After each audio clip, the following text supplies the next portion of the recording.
Hey guys, Bryson Taylor here. Welcome back to today's video. Today is going to be kind of a different video than what I normally do. It's not quite music or guitar related specifically. I thought it would be interesting and kind of fun to do a video on, is music college worth it? You know, getting a degree in music.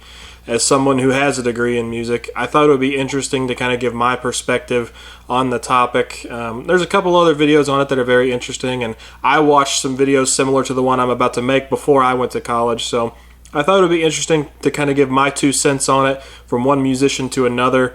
You know, this video is more or less directed at people who are thinking about going and getting a degree in music or going to music college. So I thought it would be interesting to kind of give my opinion, my overall consensus on it. So you can consider this my Yelp review of music college, if you will. Now, to anyone wondering my credentials, I attended college from 2018 to 2022. I graduated with a bachelor's degree in commercial music, emphasis on music business, from Belmont University in Nashville, Tennessee. Now, I spent 3 years at Belmont, but before I went to Belmont, I did attend Berklee College of Music in Boston, Massachusetts for a year. I only mention that to say that I can kind of offer input on both schools and tell you about some of my finer moments and things I liked about each school, if maybe these are 2 of the schools that you are thinking about going to. So some of the things I want to highlight about each school, and we'll call them our topics of today. I want to talk about the audition process for both schools. I think that's very important. The next thing I want to talk about is school life, campus life, you know, kind of what's the vibe, how it feels to be on each campus, what it's like. The next thing is the classes and the environment that you're in while you're there learning. And then just the last category is kind of overall experience and how I liked each school. So topic number 1 is the audition process. So I'll kind of take you back to day 1 and where I was at when I auditioned. I was getting ready to graduate high school, and I knew I wanted to go to music school. It was kind of my dream. So I auditioned for Berklee and Belmont. I auditioned for them both in Nashville, Tennessee. I did the auditions one day apart. I did my Berklee audition first, and then the next day I did my Belmont audition. I was extremely nervous for both of them, especially the Berklee audition, because truthfully, Berklee was my first school. That's where I really wanted to go. That's kind of where I had my heart set on going. Belmont kind of was my backup school at the time, you know, just in case I didn't get into Berklee, because before I had auditioned, I obviously looked up the acceptance rates for both of these schools, and Berklee's average acceptance rate at the time was around 28%, give or take. It was high 20s. At the time when I applied, though, I found out later the acceptance rate for my class was actually 22 or 23%. It was much lower just because they had so many people apply. I had a huge class when I was at Berklee, very, very big. They had never had so many kids apply. So my class was bigger than a lot of the classes that they were used to. So I think it was around 22, 23-ish%. It could be a little off, don't hold me to that. Their acceptance rate now, I Googled, it kind of blew me away. It's actually around 54, 55%, which is really cool. I'm glad they've upped it. You know, more kids are getting a music education, which I love. And I don't bring up the 22% to, you know, negate anybody for getting into Berklee now with their acceptance rates. I just bring it up to tell anybody looking to go to music school that you have a better chance of getting in, you know, than you used to, than I did, you know, when I auditioned. So it's cool to see that more kids are getting a music education. And Belmont's acceptance rate, I think, was like 65-ish%, somewhere in there, and they've also upped theirs. I think they're like in the 80% now. I'll have to fact check that, but it's around 80-something, 90-something%, somewhere in between there, which, again, really cool. I love to see kids getting a music education. It's really cool. So that was kind of my initial reaction was, man, I don't know if I'm going to be able to get into either of these schools, and those were the only 2 schools that I auditioned for. I didn't apply anywhere else. I applied strictly to Berklee and strictly to Belmont. Those were the only 2 schools that I had auditioned for at the time. Now, my first audition, it was Berklee College of Music. I remember sitting in the waiting room like, this is obviously a big deal. It was a big moment for me. It was very scary. I was terrified before I went in that room and auditioned.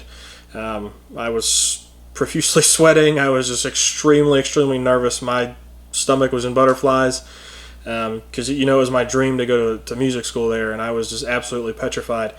But I remember going in the room, and I interviewed with a man and a lady. I cannot remember their names. I don't even know if they told me their names. I'm sure they did.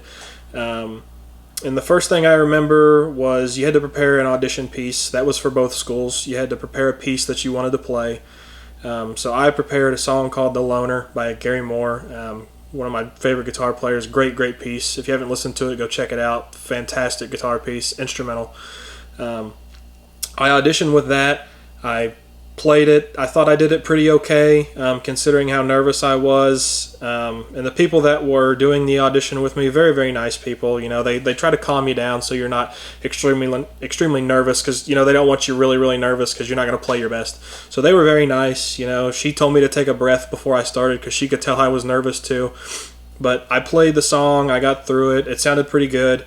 And then after that, I remember she put a piece of sheet music down in front of me. Now, being a hillbilly from the good old state of Kentucky, couldn't read music at the time, couldn't read a note, couldn't tell you what a staff or treble clef was whatsoever. And she told me to kind of just fumble my way through it, do the best that I could. I tried to read it from what very little music knowledge, sheet music knowledge I had at the time, because I didn't have any whatsoever. So she was very nice about it. She's like, that's okay, no big deal.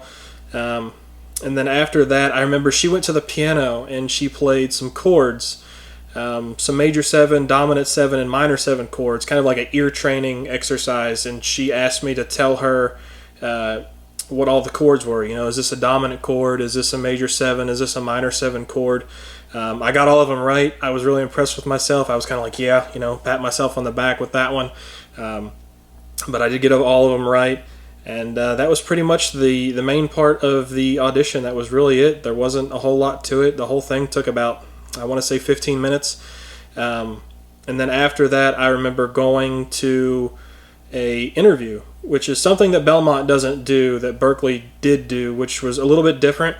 After your audition for Berklee, you interview with somebody, and they just kind of pick your brain and see what kind of person you are, and just ask you some questions, like what makes you want to play music, who inspired you to do music. Just kind of fun questions, really. I mean, it was just kind of like you get to tell them your story of, why you're doing music, and it was just fun questions to answer. Every question they asked me, I was like, I've never been asked that before, just kind of interesting perspective questions. So it was really cool, to do that. And then after the interview, they said, thank you very much. That's pretty much it. We'll let you know. And that was the audition process for Berklee. And then the next day, I did my Belmont audition. And truthfully, not to sound pompous in any way, but after doing the Berklee audition and kind of seeing how it was done, I wasn't really nervous for the Belmont audition at all. I went in, and it was the audition was very similar to Berklee. It was, you're in a room with 2 people. I remember going in the room with he's now the head of the guitar department. His name's Paulo Oliveira. And then Nick Palmer, who actually happened to be my teacher when I was at Belmont. I auditioned with both of those guys. Both fantastic players, just a world of knowledge in their brain about music and, guitar in general. They're great players. But I auditioned with both of them. I played the same song. You had to prepare a piece. One thing that was different about Belmont versus Berklee, you had to prepare a classical piece, which I am no classical guitar connoisseur whatsoever, or at the time I wasn't. I did have to prepare a classical piece, so I played Green Leaves, I believe. Very easy tune to play. I kind of picked an easy one so I didn't mess up, but that was the song that I played for my classical piece that I had to play. But I started off with The Loner, Gary Moore. I thought I actually played it very well. I think I did better on that one than I did at the Berklee one, just because I was less nervous. And then I played the classical piece, and then again they put some sheet music in front of me, and kind of tried to see if I could read sheet music whatsoever. Obviously I couldn't. And then after that, they kind of did a, I don't know if you want to call it like an impromptu jam. Basically, you had to pick out a jazz tune before you went to Belmont as well. So you had to have a regular piece, a classical piece, and a jazz tune. I did Fly Me to the Moon because that at the time I hadn't listened to any jazz, so that was the only somewhat jazz-oriented tune that I knew was Fly Me to the Moon. So I picked that one. It's, again, kind of an easy one. It's a it's a standard in the jazz world by any stretch. So I played that one. They just kind of wanted you to play the chords and the melody at the same time, so I did that, and then after that, he played the chords, and he wanted me to basically solo over it, so I did that. I thought that audition went very well, in my opinion. I felt very confident in it. It felt a lot better than the Berkeley one did for, whatever reason. Probably just because I was less nervous, but it felt good all around. It was a good audition, in my opinion. And then I left. That was pretty much it. I said thank you. That was pretty much the audition process for both of the schools. It's terrifying to you, but to the teachers and instructors doing your auditions with you, it's just kind of another day for them. So they kind of put you at ease. They don't want you to be stressed out because they know you're already stressed. Auditioning for those. But I was definitely more nervous for the Berkeley one, I think, than I was the Belmont one. The Berkeley one just terrified me because that was kind of my main pick, my main school that I wanted to go to, so I was definitely a lot more nervous, but I thought both auditions went relatively well. I thought I handled myself pretty well. As far as the exercises, playing the pieces that I had to play, I thought I did pretty okay. So, that was what I recall from the audition process. I may be forgetting something, but that was what I remember from auditioning for both of those schools, Berkeley and Belmont. So part 2, I got accepted to both Berkeley and Belmont. Obviously, I went to Berkeley first. I did my first year of school up there. I'll just kind of go over this section. It's campus life, school life, like what it feels like to be in school up there.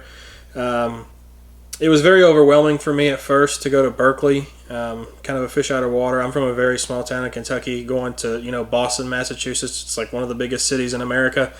It was very, very overwhelming, very stressful for me the first couple of weeks because it was the first time I had really been out on my own, that far away from my family. Drive, if you flew, it was 3 hours. If you drove it from where I'm at to Boston, it was like 17 hours. So, being out on my own like that for the first time was very, very, very stressful. Now, I'll go over things I don't like, kind of my things I wasn't crazy about, part of Berkeley. The first thing I'll say I wasn't crazy about was the room and board. Obviously, these schools aren't cheap. Now, I do have a picture. This is the only picture I have of the room. I'll try to explain it the best I can, but here's the picture of the room. Now, to the left, where the light is and that door, the white door, that was our bathroom. It was probably like a 6 foot by 6 foot bathroom, if that, super, super small with a shower. And it was me and 2 other guys in this room. Now, you're basically looking at the whole room. To the right, there was a bed where one of my roommates was. To the left, in front of the bathroom, there's another bed where my other roommate was. And then where I'm sitting right there with the guitar, above me is my bunk. I had like a raised bunk, and then under the bunk was my desk, which is what the camera's sitting on, looking at me, and then a dresser to the side. That was our room. They had 3 of us crammed in there. It was very, very aggravating to see that was the size of the room. That was a very big letdown. I brought a lot of stuff with me up there that had to go back with my family because we couldn't fit it in the room. The other guys did too. It was just a super, super small room. Probably one of the most aggravating parts about going up there initially was just seeing how small that room was. Just very aggravating. It'd be different if there was 2 people. The room could have sufficed 2 people, but stuffing 3 people in there was just, I don't know, it just never set very well with me. Just very aggravating. But that was pretty much the extent of our room. You're looking at it in that one little photo. I did have one great roommate. His name was Trey. He was a drummer, fantastic drummer, probably one of the best drummers I think I've ever played with. Very well-rounded musician. He was probably my best friend while I was there. We had a lot of fun together, did a lot of cool stuff. And then I had another roommate whose name I won't mention.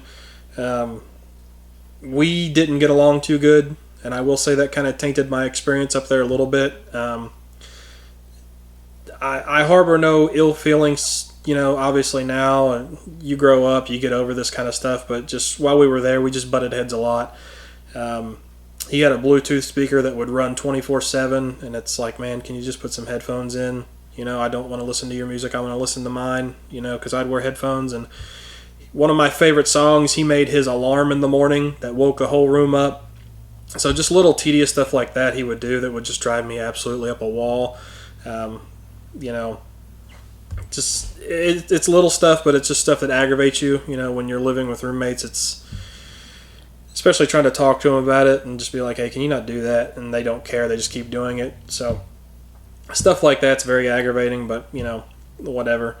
But that kind of aggravated me a little bit my first year up there. That was very aggravating on top of being in a room that small. Because, I mean, you're right on top of each other in that room. You know, the three of you, you're kind of breathing down each other's neck the entire time. You know, if you're not, unless you go out of the room, you know, while you're staying in the room, you're breathing down each other's back.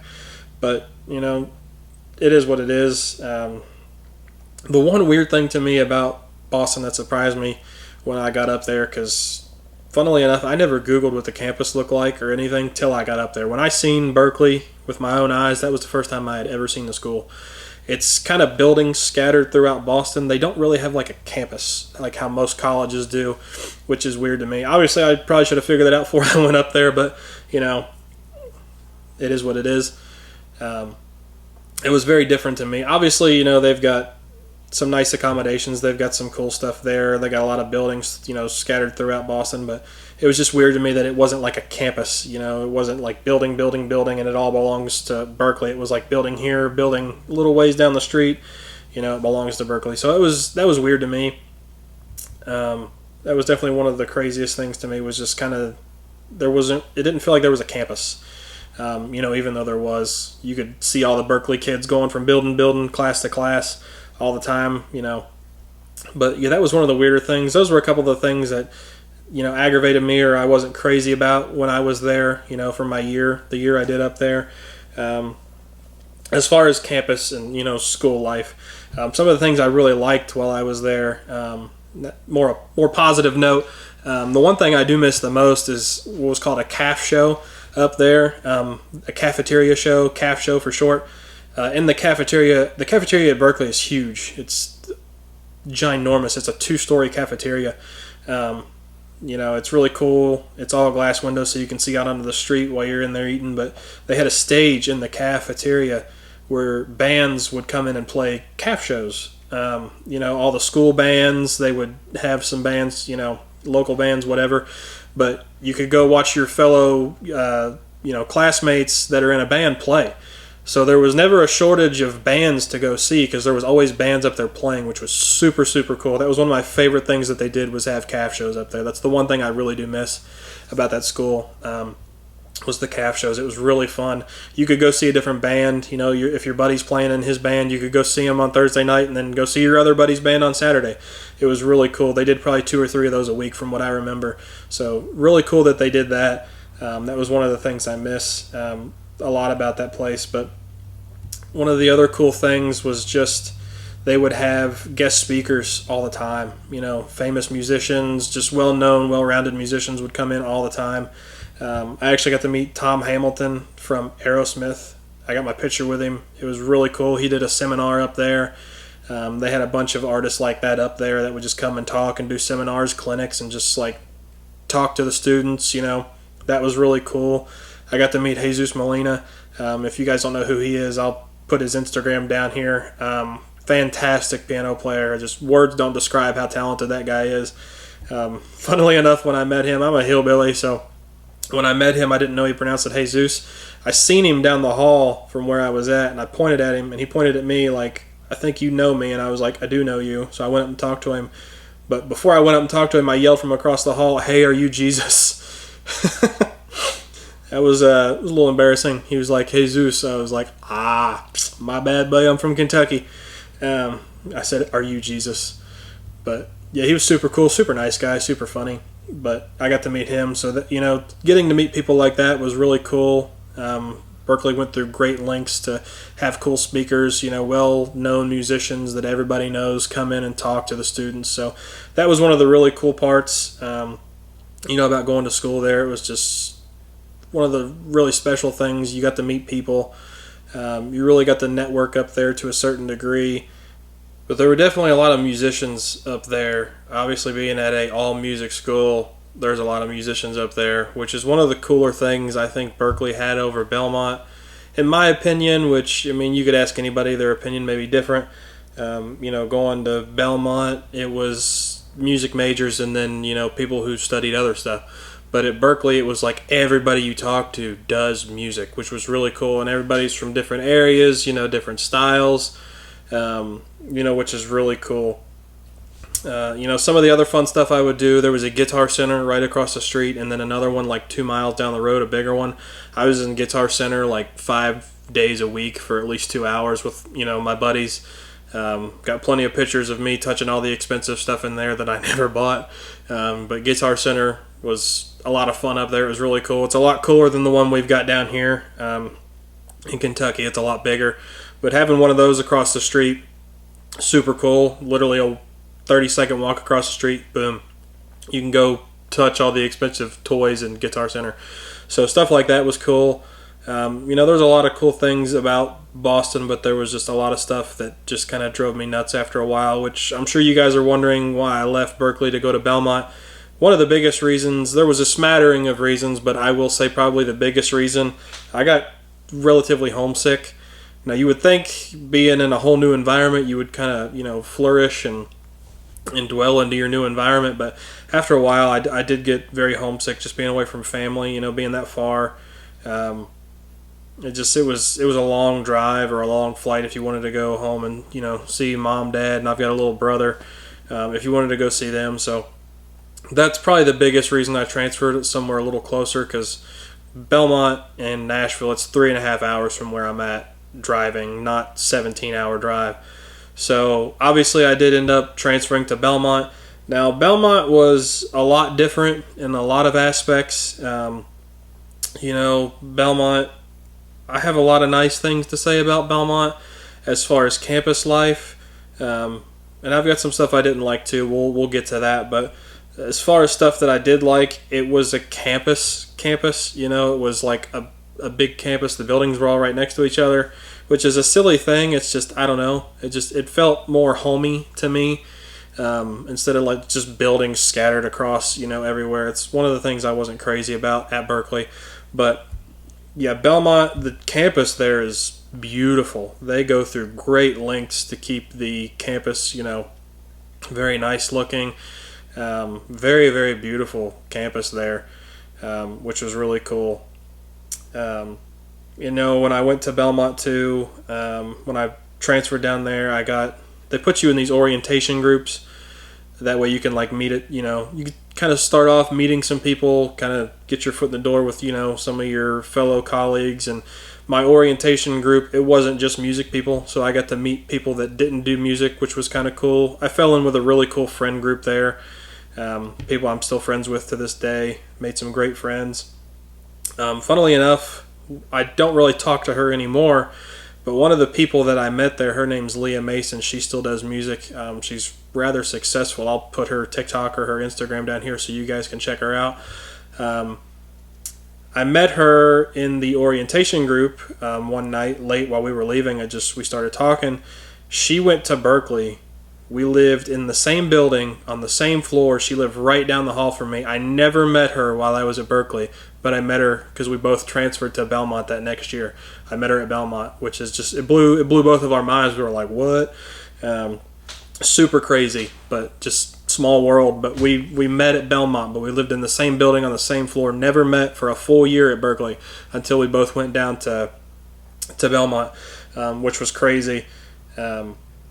But yeah, Belmont, I had some good friends. The campus was really nice. One of the things that kind of tainted my experience there, unfortunately, we all had to deal with it, was COVID. COVID hit in like 2020, late 2020, I can't remember. It feels like so long ago, which really sucked because we had to do a lot of online classes I had strictly online classes, I think, for a year. So 2 full semesters were online classes, and then the next year was hybrid classes, but I ended up doing fully online for that semester as well. So almost 2 years of my college were strictly online, which is very aggravating. I like to be in class, learning from the teacher, watching, which, I mean, it's just, to me, it's kind of hard to do through a computer, but that was one of the more aggravating things was COVID hit, and it was a nightmare doing online classes. It was just, I hated like Skype lessons or, whatever you call it, but it was just, I didn't like that at all. It really tainted the whole college experience that you get, which, I mean, everybody had to deal with it, A lot of people had it a lot worse than I did. I feel bad for the kids in high school who never got their actual graduation. That really stinks. But, just one of the way the world is, the way it works. But yeah, COVID was a big deal in 2020, so kind of switched to online for a while, and then I think my last 2 semesters I got to go back and do in-person classes, and then I did a semester after that strictly online while I had a full-time job, which was very stressful. But yeah, there was a lot of cool things to Belmont as far as campus life. Belmont, like I said, it's a very beautiful campus, and it's Nashville, so you're right by Nashville. I mean, it's right in the middle of Nashville, so there's a lot of stuff to go do. Every day you can get into something different. There's plenty of bars if that's your thing. You can go watch the bar bands, which I didn't do a whole lot. I did every once in a while, but all kinds of bands down there to go see. A lot of talented musicians down there, especially. I mean, obviously Nashville, it has a bigger scene musically, I think, than Boston did, which was one of the cool aspects of going to Nashville. I mean, you're in Music City. You can go watch all the bar bands. I would go to the guitar stores down there all the time, Carter's, Grunes, Gruns, bunch of cool guitar stores down there that you could go to. I met Vince Gill at Carter's Vintage one time, which was really cool. Being in Music City, all those country stars and music stars are down there. So I got to meet him. I got my picture with him. He was really, really nice. But yeah, just being immersed in Nashville, it was something that I don't think Berkeley could offer just because it's in Boston. But Berkeley, the school, they tried really hard to make you feel like you were immersed in music, which I felt that when I was there. But being at Belmont and just being in Nashville, it's a whole different experience. I won't really say if I liked either one more. I had perks, pros and cons with each of them, but being immersed in Nashville was really cool, and having your campus be in Nashville was really cool because there's just so much stuff you can get into down there. Really, really cool. But that was kind of my experience with just campus life, the overall vibe of, each campus.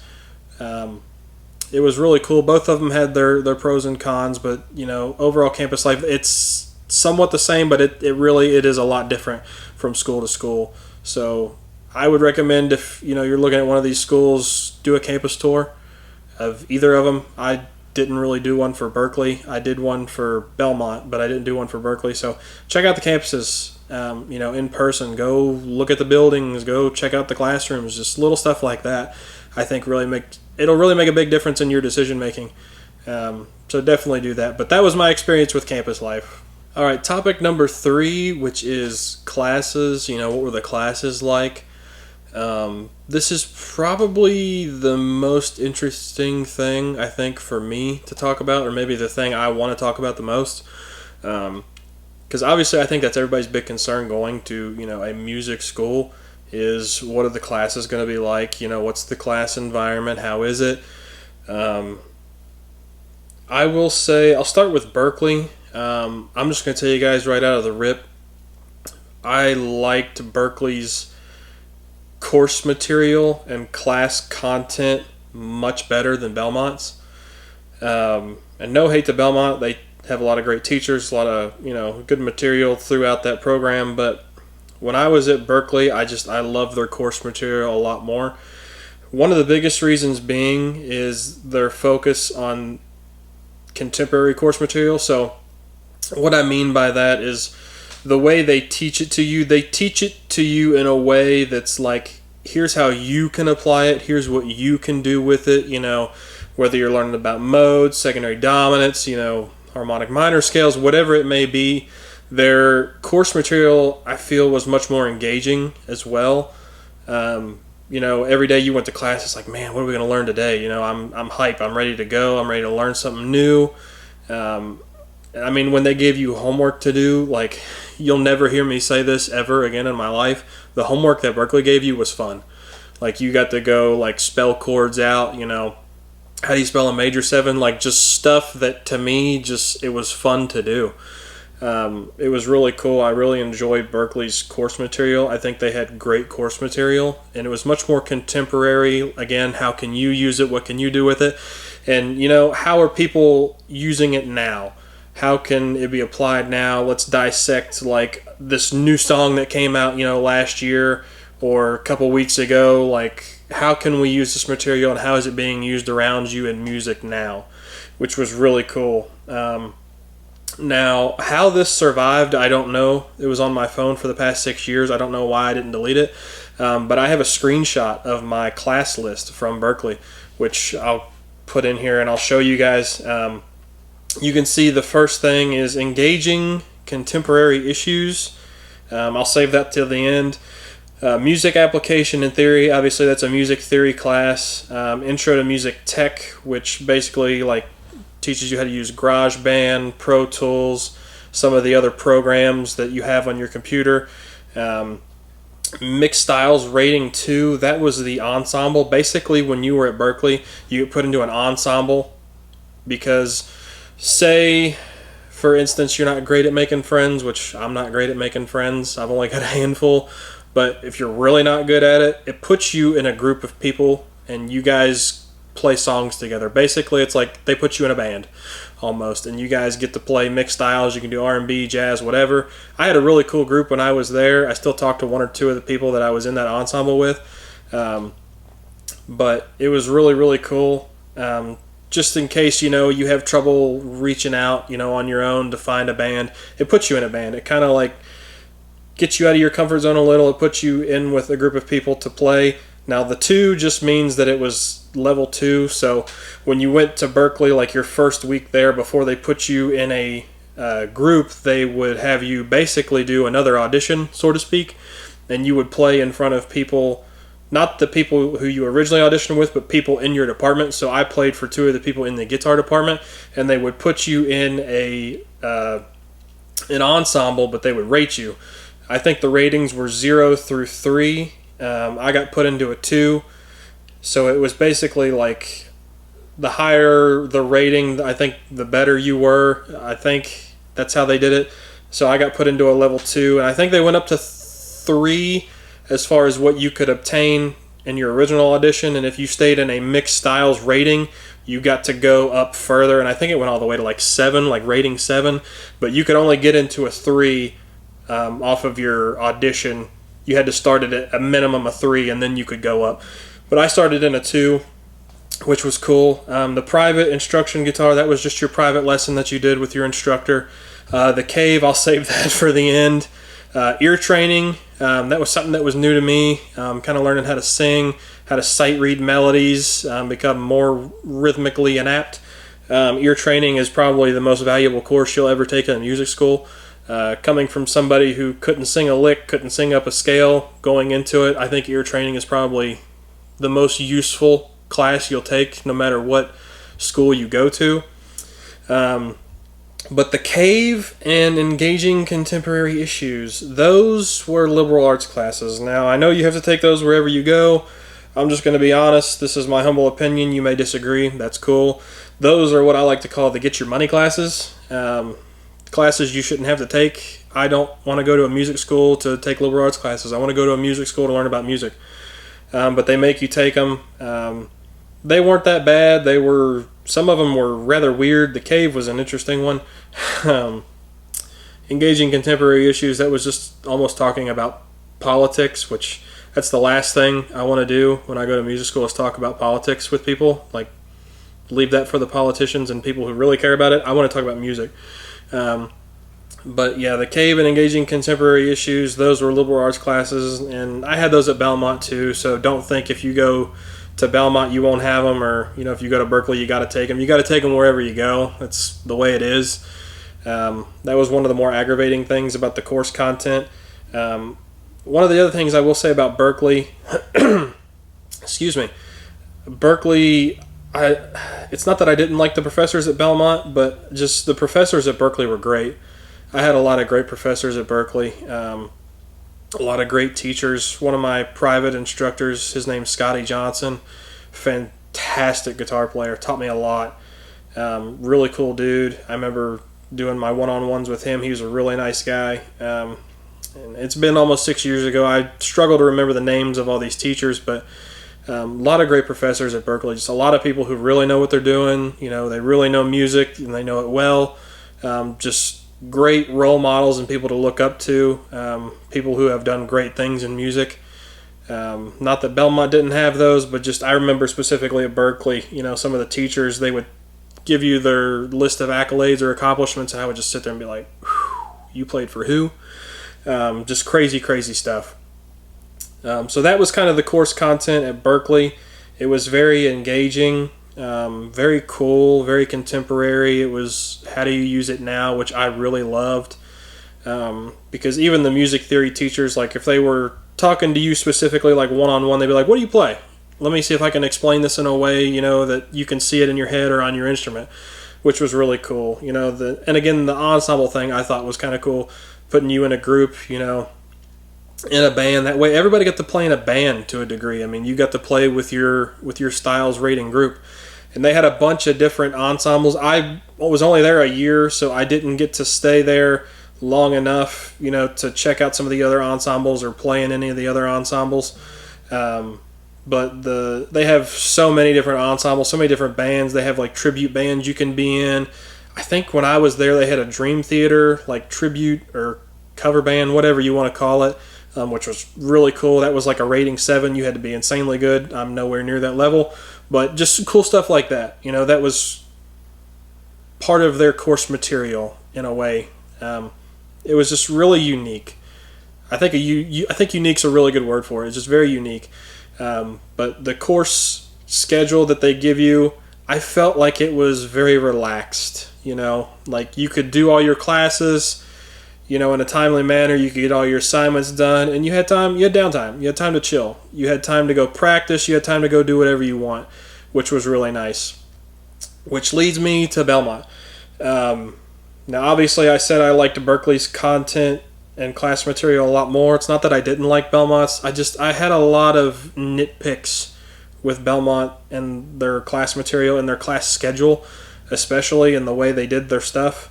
One of the biggest things about Belmont going in that I didn't know till I got there, they concentrate heavily on classical lessons, which no hate to classical players. It's just I'm more of a contemporary player, and I'm not going to say I didn't learn anything from the classical lessons. I learned a lot from taking classical lessons. It was very eye-opening to, you know, little techniques and stuff that you can do. I learned a lot from my classical teacher, who was a great classical player. It was very, very cool. But personally, going in, I had my reserves about it. I was kind of like, I don't really want to do this. But that's probably just me being stubborn. But that was kind of my knee-jerk reaction was, you know, I don't really want to do classical that much. Also, one of the other things about Belmont that I was kind of like, I don't really want to do that either. They make you do piano lessons, which I don't recall having to do that at Berkeley. Maybe they do that now. But you had to take piano lessons. I had to take 2 or 2.5 years of piano lessons, which was really...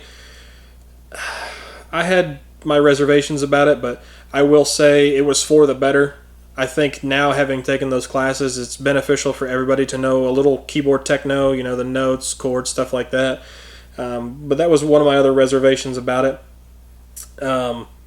And obviously you had to do the liberal arts classes there too, which, I mean, it was kind of like Berkeley a little bit. But the one thing about Belmont, you have so many classes. I don't know if they try to make their course seem more rigorous, but you have...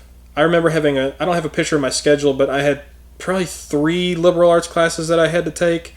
Then you would have your regular lesson, your classical lesson, and then you had a regular contemporary and classical seminar that you had to go to. It was only once a week as well as your lesson, but at one point at Belmont, I had 13 classes, and it was just, it wears you out. It really does. Not to sound, you know, like a wimp or anything. I mean, I got through it, you know, the sun rose the next day, but it's very tiring. doing all those classes. It's very stressful too. I felt like I had a lot less free time when I was at Belmont, which is probably one of my biggest nitpicks, because Berkeley, I felt like I learned everything I needed to learn and I had free time and I did my homework. I had free time to go do stuff that I wanted to do, outside of music, because we all need a break at some point. If you want to go to, if you want to go shopping or you want to go out to eat or something like that, I felt like I had more free time at Berkeley to do that. At Belmont, it was just kind of bell to bell, class to class. I felt like I was always going and going and going and going. And for both of these, when you have private lessons, at the end of your private lessons, at the end of the semester, you have to take like basically a final, college finals. Obviously, that's a big thing. Everybody knows what a college final is. It's the big test you take at the end of the class. Belmont's finals for the private instruction were rigorous. They were very tough. I actually failed one of my finals and had to repeat an additional semester of private lessons just because I wasn't prepared for it. It was on me. I should have been more prepared for it, but I was also, I think I said it in the last video, or the last part of this video a minute ago, but I had a full-time job where I was working 50 hours a week on top of doing that, on top of 3 liberal arts classes. I mean, it was just draining, which, I mean, the professor didn't know that. I wasn't going to bore the professor with my problems and whatnot, just power through it, get it done. I passed the next semester, but it was just so rigorous. They called them, at Belmont, they call them juries. You have to stay in jury and play in front of 2 or 3 of the professors, and all the course material up to that point, you got to show them that you know it, that you can play it, that you can pass it. It was just a lot. It was a lot. And again, Belmont focuses a lot on jazz and a lot on classical, which I get. If you can play jazz, you can play anything. Classical, there's a lot of music theory there. I completely understand. But just personally, I really found the course material at Berkeley just much more fitting, I guess, to what I wanted to learn. Because obviously going to music school, you have the selfish thought of, I'm paying all this money to go to school. I want to learn about what I want to learn about, which I felt like I got more of that at Berkeley. Maybe I just didn't take advantage of, Belmont's resources enough, maybe. I don't know, maybe that's on me. But just personally, I just felt Berkeley had the better course material. And I'm not saying Belmont doesn't have good course material. There's a lot of great professors there, very intelligent people. I had a couple of them that I really liked, and Belmont also had an ensemble that you had to be in too. You had to do so many semesters of being in an ensemble for Belmont as well. And the ensembles were cool. I met a lot of friends, a lot of guitar players, in the ensembles too, which was really cool. So it was cool to network within those classes at Belmont. I felt it was a little bit easier to network in the classes at Belmont than Berkeley, a little bit. But Belmont, the course material, it was a lot more straining. I felt a lot more stressed when I was doing my coursework at Belmont than I did at Berkeley. So that's my opinion, on the classes, and the environment. Again, I'm not hating on either one, just preferably I liked Berkeley's course material a lot better. But that leads us to the final topic, overall experience. So I'll start again with Berkeley. My overall experience, I know I said I got homesick, but as far as the school and, everything considered, it was fun. I had a good time. Worth it? I would say yes. And I'm going to say that for both Berkeley and Belmont. Some of the highlights at Berkeley were your classes were smaller than they were at Belmont and a lot smaller than they are at most schools. An average class size at Berkeley was like 12 to 20 people. So if you wanted some one-on-one time with the professor to talk, you had questions, you got that. Again, at Berkeley, I liked the course material a lot better than I did at Belmont. I feel like I had a lot of free time too. I learned what I wanted to learn. I learned what I needed to learn. I got my assignments done. I did it in a fair amount of time. I felt like I had more free time overall to go do other stuff too on top of music. The one thing I will forever be grateful for from Berkeley, and I credit this a lot to my roommate Trey, the drummer, and just being up and immersed in music, is I became so much more open-minded about music, because up to that point, all I really listened to was classic rock and blues music. I mean, you know, Van Halen, B.B. King, Stevie Ray, Eric Clapton, Eric Johnson, Aerosmith, rock bands and blues artists. That was really all I listened to. I listen to everything now. I find inspiration from everything now. I listen to all kinds of music. I download, jazz, funk, old school funk, rock and roll and blues are still my primary, that's my happy place. But I listen to new music. I listen to pop. I listen to everything. There's not a genre that I really won't listen to. I listen to country, but I listened to a little bit of country, before going up there. But I listen to all styles of music now. I am immersed in music. Excuse me. And I think that's one thing that Berklee really did for me, was open my horizons as to what I was listening to. Because up till going up there, I was very, very condensed on what I would listen to. It's just kind of, this is my bubble, I'm going to stay in it. But when I went there, it just, my boundaries for what I listened to just exploded. I started listening to everything, anything I could get my hands on. And my roommate Trey was a big part of that. He was a big Prince fan, so he got me listening to Prince, which Prince, not really rock, you could call it rock, but it's kind of pop. And he got me into some funk bands and just all kinds of music. And I really started listening to everything. So that's one thing I'm grateful for out of my Berklee experiences. I think it made me a more well-rounded musician overall, all things considered. I just, listening to all different styles. If you're the way that I said I just was, listening to one or two genres, you got to expand your horizons and listen to everything. There's so much to learn from all styles of music. It's mind-blowing. It's really eye-opening once you start listening to all styles, how much better of a musician you become. So that's one thing I will forever be grateful for from my Berklee journey. The year that I did up there, I started listening to everything. And I kind of took that mentality with me to Belmont. Obviously some of the Belmont highlights, I made more friends at Belmont than I did at Berklee. I will say at Berklee I didn't have a ton of friends. I felt it was a little harder to make friends at Berklee than it was at Belmont, just because the Belmont, the classes were bigger. But again, Belmont, it's a lot easier to network, I feel like, because other than like the calf shows at Berklee, Belmont, you're in Nashville. I mean, you're immersed in Music City, so you got buddies doing gigs at bars, all kinds of stuff. So it's easier to make friends and make connections in Nashville, I think. That was one of the big things.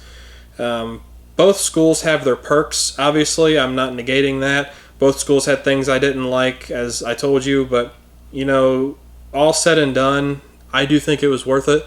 I think it made me a much better musician, which was my ultimate goal when I graduated. I wanted to be a better player when I got done with music school. That was my means to an end. I wanted to be a better musician than I was going in, and I think I accomplished that going to music school. I really do. But that's kind of my overall experience from each school. I found they were both very beneficial to me in their own ways. Like I said, pros and cons to each, but overall it was worth it. But guys, that'll conclude today's video. Thank you so much for watching. I really appreciate all the support. If you guys are not subscribed to the channel, subscribe to the channel. I would greatly, greatly appreciate that. I'm trying to build it up with all kinds of fun music, guitar related content for you guys to enjoy. So please subscribe if you haven't already. But if you are somebody who is on the cusp of, I might go to music school, I might not go to music school, I don't know. I hope this video finds you well. I hope it answers some of the questions that you may have. If you have any other questions, please put it in the comments. I'll try to answer it if I can. But I know we all just want to be the best musician that we can possibly be. So, whether going to music school does that for you or not going to music school does that for you, I wish you the best either way. But hopefully you found something from this video to take away from my experience of going to music college. So that's my ultimate goal, and that was what I really wanted to accomplish with this video. So I wish you guys the best on your music journey if that is you. But again, thank you guys for watching. I really appreciate it. I hope all of you guys have a great day.